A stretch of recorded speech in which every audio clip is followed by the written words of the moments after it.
Hi, thank you for watching my video and I hope that you are doing well.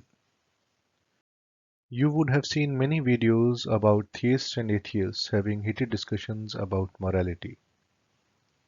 While theists in general have a common understanding on morality and they think that morality is objective and their version of objective morality based on their specific book is the ultimate objective morality.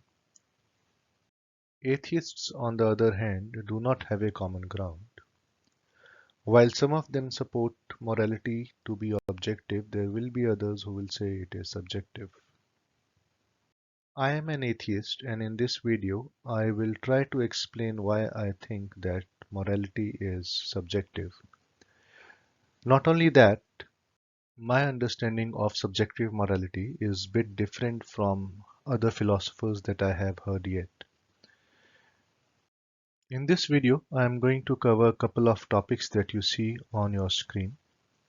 The topics in blue are the ones that are from existing philosophers, and the ones in orange are the ones where I have put forward my understanding of things. I am going to start with definitions, and the reason is that I want you and me to be on the same page when I use certain terms.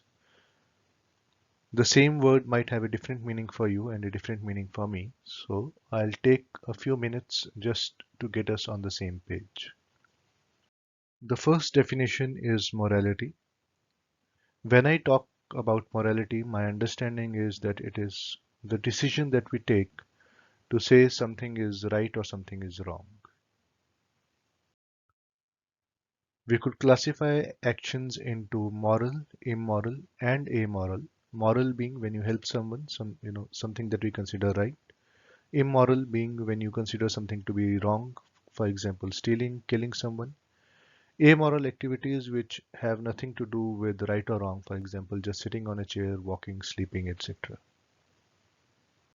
The next two words are subjective and objective.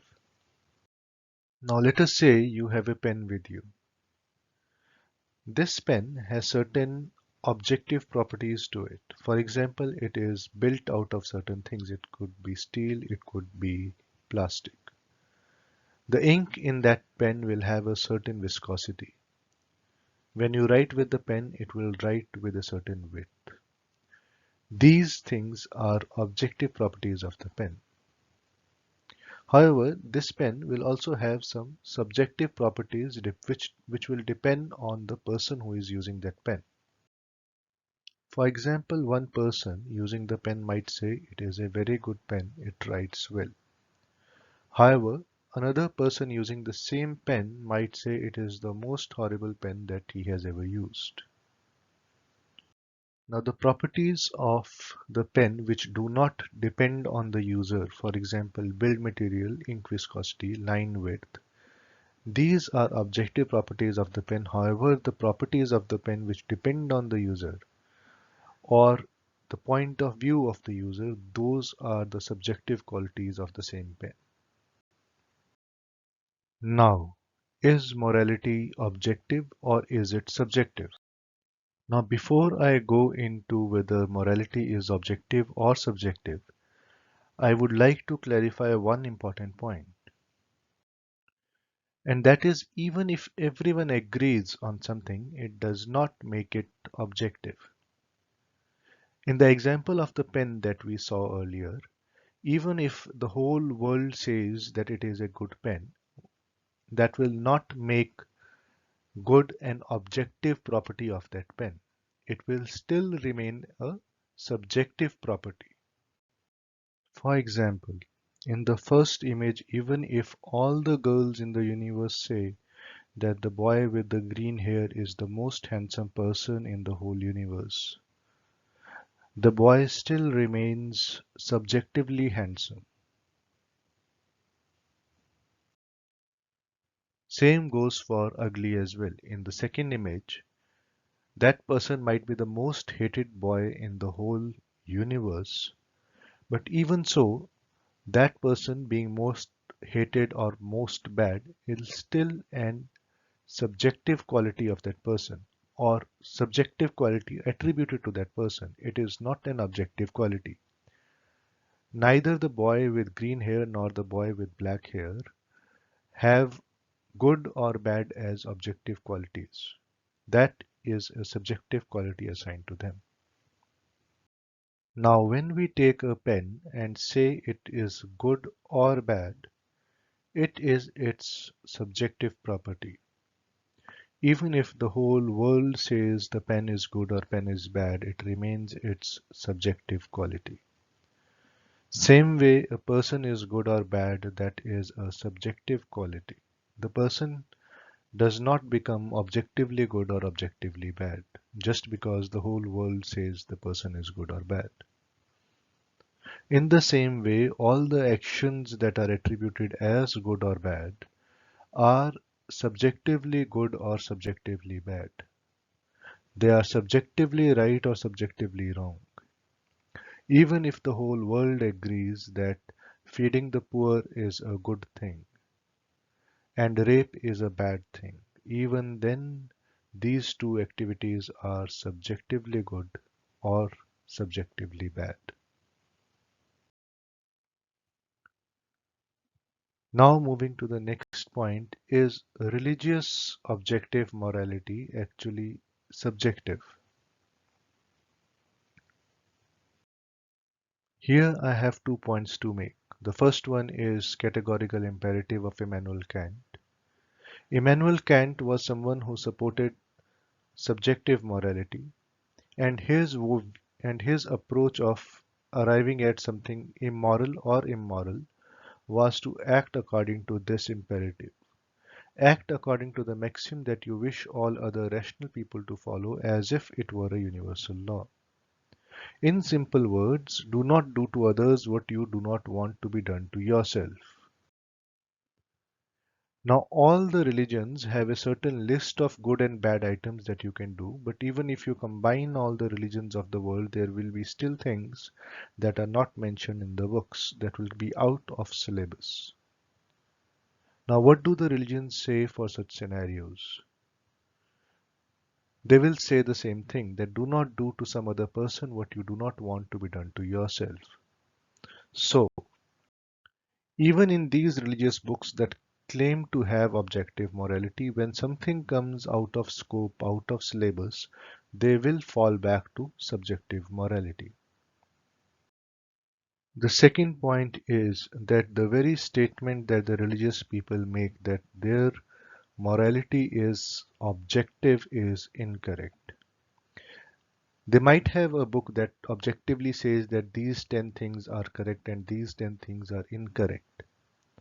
But how did they arrive on choosing that specific set of moral values? Either they went to book A, they read all the good approved items and non-approved items. They went to book B, then they read what is correct, what is incorrect. They went to book C and said, okay, I've read what is correct, what is incorrect. And after comparing all the morals, they decided this book A or B or C is correct. Now, in this process, their evaluation of each and every moral is a subjective choice. One person might think morals A, B, C and correct, other one might think that morals X, Y, Z are correct. Now the religious people might say that is not how things are done. What you do is actually choose a book, rely on a book and then pick up the morals. Whatever morals are written in that specific book that you have chosen, you say that is the objective morality. But even in this case, the choice of book itself is a subjective action. On the screen, you have Radhanath Swami, who was a Jew, and he read a certain book and said this book is correct. And he became a Hindu and said whatever this book says is right or wrong, I'll follow that. Then we had another person who chose another book, the Bible, and said whatever is written in this book, I'll choose that as objective truth or objective set of morals. And we have another person who left his original religion, chose Islam and said whatever is written in this book, I will say that is objective morality. But the base of all this, their choosing the book itself, is subjective. If it was an objective choice, all of them would have reached to the same conclusion and chosen the same book. But that is not the case. Their choice of the book is subjective. So the root of choosing morality is always subjective, whether you directly clearly say that it is that your morality is subjective, or you indirectly come from subjective morality and somehow crawl to objective morality. Now coming to the interesting part, gaps and disagreements that I have with existing philosophers. What you see here is a classic moral dilemma. Let us suppose you are the person in the first image who is holding the lever. A train is coming and you have to make a choice whether the train should kill 5 people on the left or a single person on the right. What will your choice be? A simplistic understanding of objective morality would say save the maximum number of people. Now, what if the scenario was slightly different? Now you had to push one person to save 5 people. Or moving even a step further, you went to a hospital and there is a healthy person and there are 5 people who are dying of different causes. If you kill this healthy person, you might be able to save all these 5. Perhaps his heart can be used for one person, blood for another person, liver for third person, and so on. What would you do? To make things more interesting, let us say the person that you have to kill, that is your own child. Would you save one person that is your own child, or would you save 5 strangers? What would you do? People who support objective morality and say maximum well-being for maximum people, that theory does not hold good here. Then you might jump to subjective morality saying you should do what you would expect others to do to you in such cases. But there is a basic assumption that is missed by both type of philosophers, whether they support objective morality or subjective morality. And that question is also missed by the religious folk. A religious person will do the best things in the world, like saving children, just to go to heaven. And they will perform the most hideous acts again to go to heaven or save themselves from hell. Now, the key point that everyone misses, whether it be religious people, atheists supporting objective morality or atheists supporting subjective morality, the key question that they miss is the action good or bad for whom? Is the action right or wrong for whom? The answer to this for whom is assumed to be humanity. It is an invisible assumption.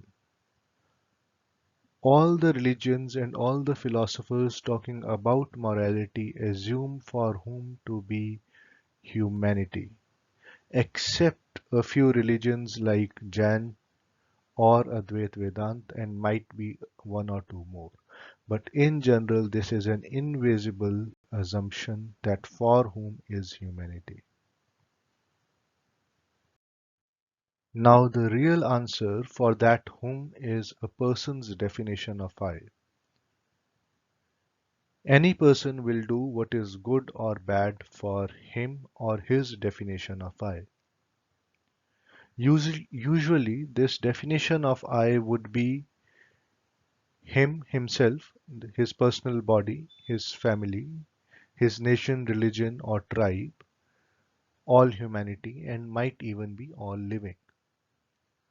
What you see on the screen are concentric circles, and the orange color signifies when a person identifies himself with a certain uh, ring, a certain eye ring. For example, in the first circle, the person only has two rings active, two rings in orange color, and the second ring is thicker in width. What this means is that the person's definition of I is he himself, the body plus his family. In his worldview, he will do whatever is right to keep his family safe. Many people have tribe, religion, nationality as their key definition of I. A person might say, I am a Christian, I am an American, I am German, I am Aryan, I am white, I am black. That is the person's definition of I, and many of these people you will see as leaders, as popes, Maulanas, politicians. They have a very strong circle of tribe, religion, and nationality. You might also see these people who are not actually the leaders, but the people who will give their lives, their families, they will sacrifice their families for the sake of tribe or religion or nationality. And then you will have some people who have concentric circles throughout. A person who realizes that he is an animal as such, a living being, he will even take care of plants. When you say you are living, then you will take care of plants, and that is why you will see even more atheists who believe that we have come from single-celled organisms and that we are distantly related to animals and plants. They will take care of animals and plants. However, the people who focus on religion or tribe or nationality, they will kill the plants and animals as long as it suits their tribe or religion or nation. Now, what does religion do to a person's morality? What you see here on the screen, on the extreme right, is an example of a person's morality who has not been religiously indoctrinated. He is a healthy individual who thinks about himself, his family, his tribe, all humans, and even to some extent plants and animals. However, when religion comes into picture or extreme nationalism comes into picture, the normal behavior of a person's I is taken over by the I of the religion or nationality. A person starts to think, I am an American, I am German, I am Aryan, I am Muslim. And that is the most important thing in the whole world, and we must do everything that is needed for the good of this I. Whatever that I be, if that is religion, then whatever is good for this religion has to be done. Whatever is bad for this religion should not be done. And that might even include killing of all other humans who do not agree with your point of view or who do not fall into your definition of I. If you say I am white, then all the blacks are not part of that I. If you say I am black, then the whites are not part of that I. If you say I am German, then the non-Germans are not part of the I. If you say I am a Muslim, then non-Muslims are not part of the I.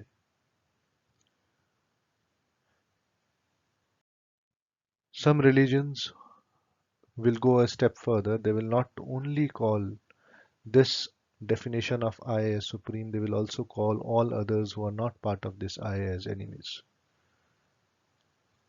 All kafirs are enemies, or all other nations must be subjected to my nationality or my nation.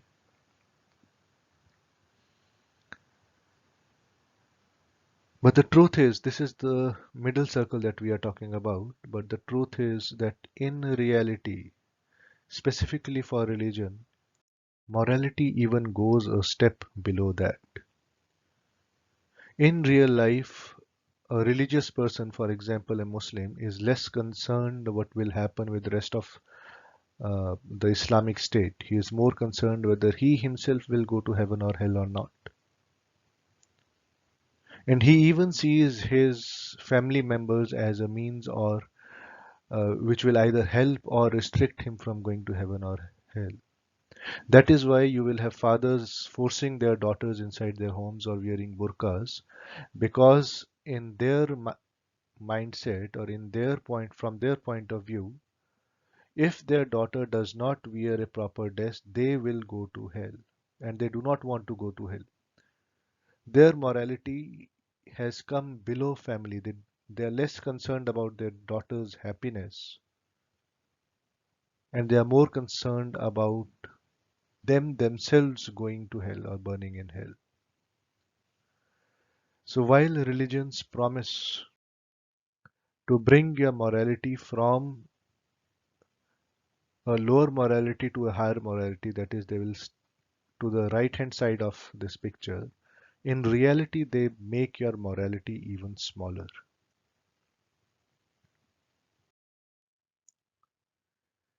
Now, what are the steps to decide morality based on whatever theory or hypothesis I have given?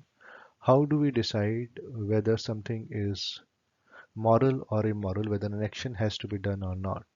Well, the answer is the first one is obvious for whom. When an action is being done, we have to see, when asking this question whether an act is moral or immoral, we have to ask, this is good or bad for whom? Is this good or bad for me, my family, my tribe, humanity, or all animals? The bigger the circle of I, the more moral the act is. The second is technical facts or scientific. The first one is obvious for whom. When an action is being done, we have to see, when asking this question whether an act is moral or immoral, we have to ask, this is good or bad for whom? Is this good or bad for me, my family, my tribe, humanity, or all animals? The bigger the circle of I, the more moral the act is. The second is technical facts or scientific. This is where I think most of the objective moralists stand. They have an assumption that for whom is humanity, and when you consider for whom as humanity, you can objectively say whether something is good or bad for humanity. The last step is instinct. If the first two steps are irrelevant, they do not give a proper yes or no answer, then we can fall back to instinctive, which is again subjective. Now I'll try to explain with an example. Let us say you are driving a car and you have to decide at what speed should you drive. The first question that you need to answer is, whose safety are you considering? Are you considering the safety of just the passengers inside the car? Are you considering the safety of the people who are outside the car who might get hit by you?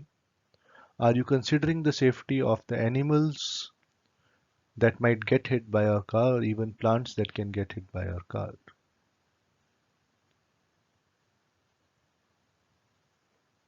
The second step is objective. You can base it on scientific facts. For example, you have a study A and study B, which give certain parameters on how much speed you can drive the car considering the safety of your own family, the people who are on street, animals, etc.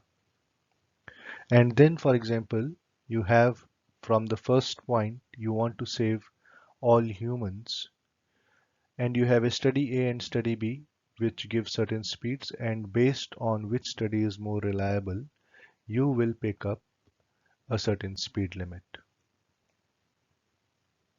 This picking up of the speed limit might be done by that person or by the government agency deciding the well-being of the people or animals or whoever lives, whoever they are deciding for.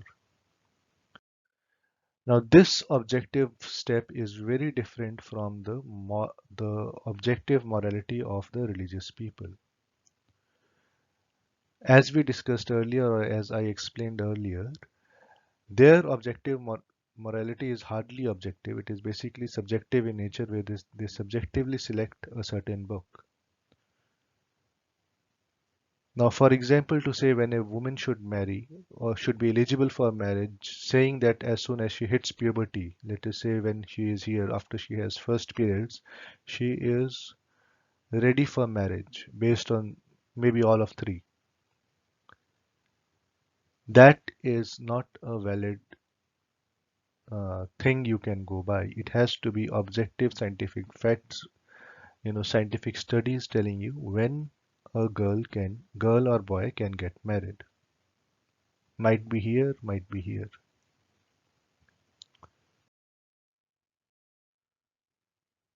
Now the last step is instinct. Even if, let us say, based on the studies or the legal directives that you have, you are allowed to drive at 60 kilometers per hour or 60 miles an hour, but still you might not feel comfortable driving at that speed on a certain day or in general, and you might decide to keep your speed below that. So that would be your moral decision to drive a car at a certain speed. Okay, I have covered all the topics that I had to in this video. This video has been created in English specifically because I wanted some of the audience, English speaking audience, to understand what I am saying. My original videos in Hindi are actually more elaborate, they cover more points. If you want to discuss on any of the points, please feel free to leave your comments and I can schedule a discussion accordingly. Thank you again for giving your time. Take care.